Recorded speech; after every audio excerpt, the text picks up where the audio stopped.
Assalamualaikum warahmatullahi wabarakatuh. Perkenalkan saya Evi Liziana. NIM saya 1872070006. Saya berasal dari Prodi Pendidikan Ekonomi. Dalam kesempatan ini saya akan membahas tentang manajemen berbasis sekolah sebagai tugas ujian akhir semester yang dosen pengampunya adalah Ibu Cynthia Anissa Rahma Putri SPD MPD E.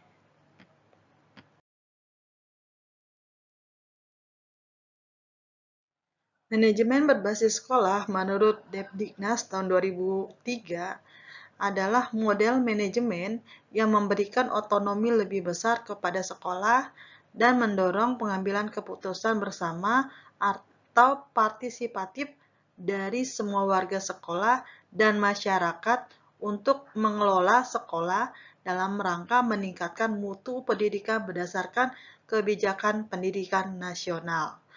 Sedangkan menurut Danim 2007, manajemen berbasis sekolah adalah suatu proses kerja komunitas sekolah dengan cara menerapkan kaidah-kaidah otonomi, akuntabilitas, partisipasi, dan sustainability untuk mencapai tujuan pendidikan dan pembelajaran secara bermutu.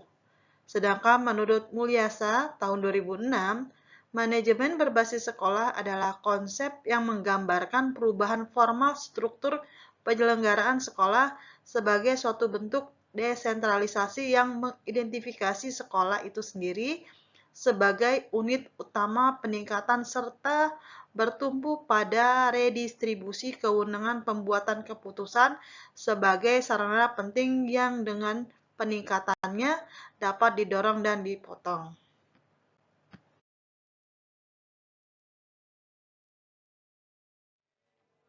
Pada Undang-Undang Nomor 32 Tahun 2004 Pasal 2, pada ayat 2 menyatakan yang dimaksud dengan pemerintahan adalah provinsi dan juga kota atau kabupaten.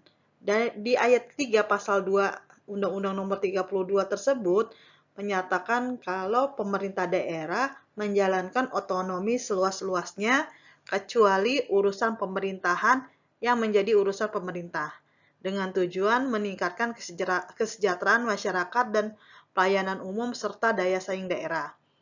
Dilanjutkan pada pasal 13 ayat 1 dan 2 Undang-Undang Nomor 32 Tahun 2004, pendidikan merupakan bagian dari pemerintahan daerah, baik itu provinsi maupun juga kota atau kabupaten.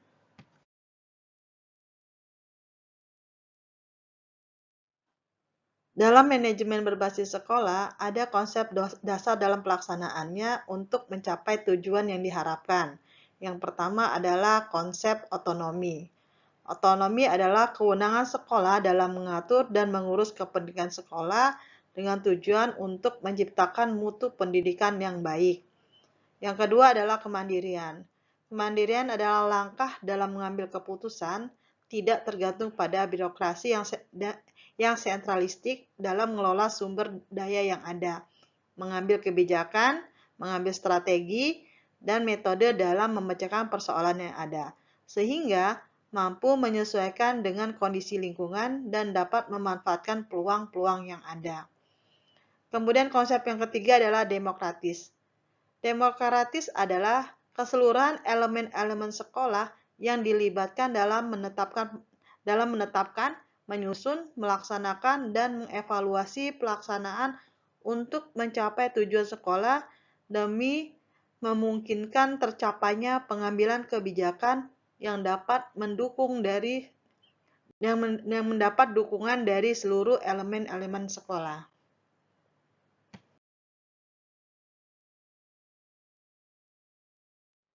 Selanjutnya, kita akan mencoba menganalisis secara SWOT manajemen berbasis sekolah yang ada di Indonesia.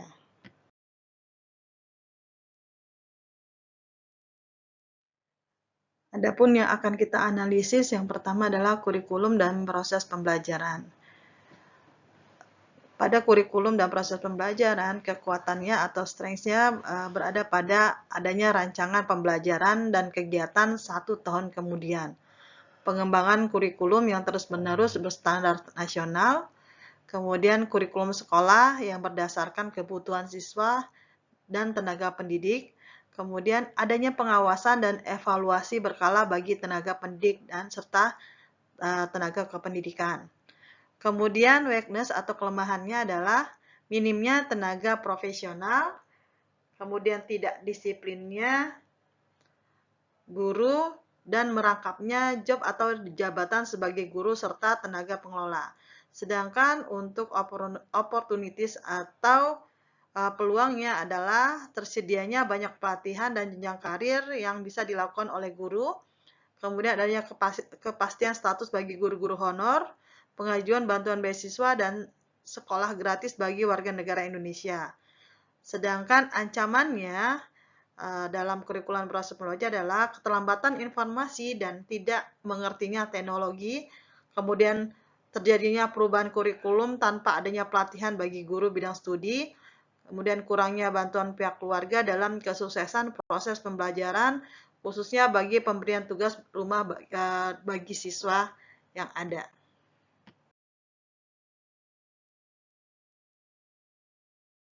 Kemudian yang akan kita analisis selanjutnya adalah masyarakat atau individu sekolah. Kekuatan atau strength-nya adanya tersedianya guru-guru yang profesional dalam pengembangan proses pembelajaran. Kemudian kelemahan atau weakness-nya, kelemahan dari masyarakat sekolah ini adalah hanya sebagian besar saja guru yang dapat atau mudah menguasai dan memahami kejiwaan dalam mengajar dan karakter siswa. Kemudian kurangnya tenaga kependidikan. Untuk peluang dalam masyarakat sekolah atau individu sekolah adalah kuantitas siswa usia sekolah yang banyak, kemudian adanya akses untuk guru mengembangkan profesionalitasnya, kemudian ada juga kegiatan studi banding bagi guru-guru baru. Sedangkan ancaman pada masyarakat atau individu sekolah adanya kurang dinamisnya strategi dan kondisi pembelajaran, kemudian pembelajaran dengan metode dan kemampuan pengoperasian IT dalam efisiensi proses pembelajaran, kemudian ada juga banyak atau adanya siswa yang masih sulit untuk pergi atau akses menuju sekolah yang masih sulit.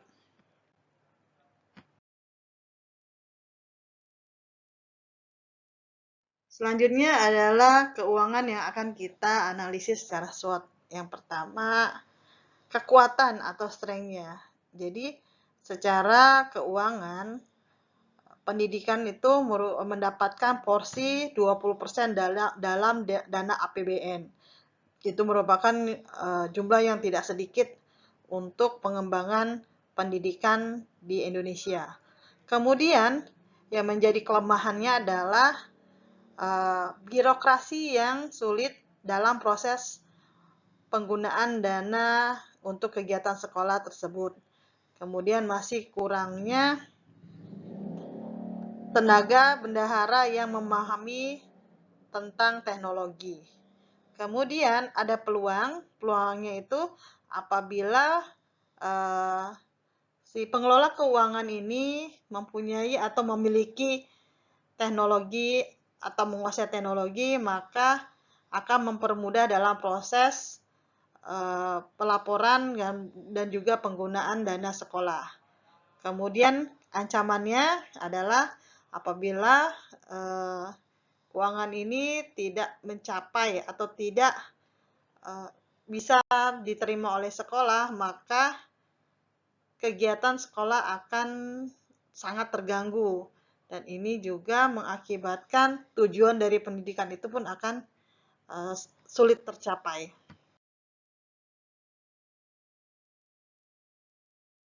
Bagian yang akan kita analisis kemudian adalah sarana dan prasarana.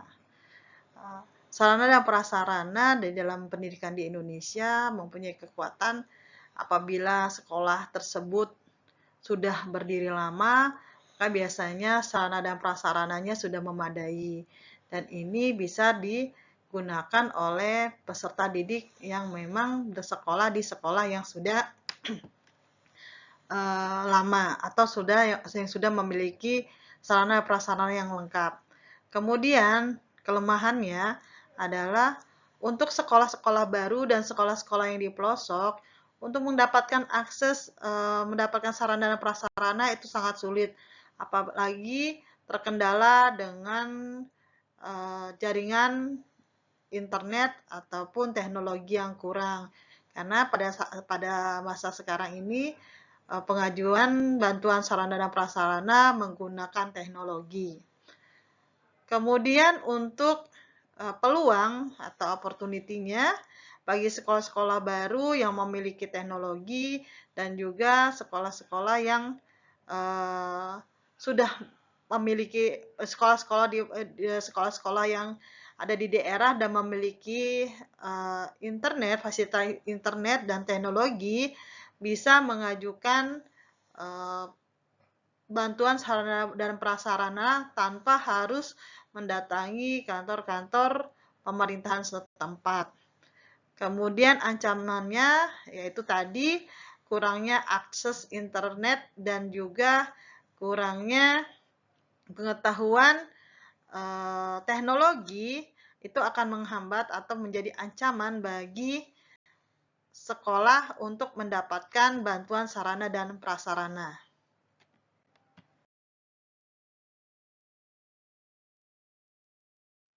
Demikianlah sedikit pembahasan tentang manajemen berbasis sekolah.